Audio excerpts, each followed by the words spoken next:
పశ్చిమ గోదావరి జిల్లాలో మొట్టమొదట చింతలపూడి సీనియర్ గెలుస్తుందని నిరూపించిన స్టేడియంలో కార్యకర్తలందరికీ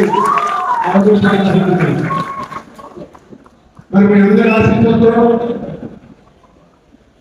గౌరవనీయులు జాతీయ అధ్యక్షుడు నారా చంద్రబాబు నాయుడు గారు, అలాగే పవన్ కళ్యాణ్ గారు ఇద్దరు కలిపి చంద్రబాబు గారి నోటితోటి స్వయంగా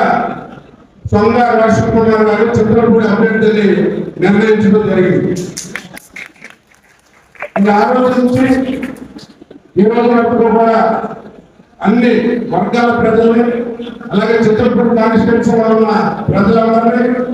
గత 10 సంవత్సరాల నుండి కూడా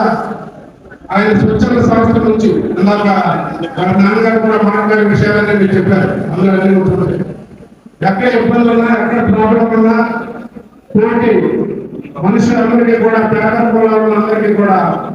ఆర్థిక సహాయం, అలాగే మాట సహాయం అన్ని కూడా చేసిన కుటుంబంలో నుంచి మంచి వ్యక్తికి ఇవాళ మరి ఈ ప్రాంతంలో మన చుట్టూ సర్వీస్ చేయాలనే ఉద్దేశంతో వచ్చిన వ్యక్తికి పట్టబడ్డానికి మరి వినియోగించినందుకు చంద్రబాబు నాయుడు గారికి అందరూ తరఫున ప్రత్యేకంగా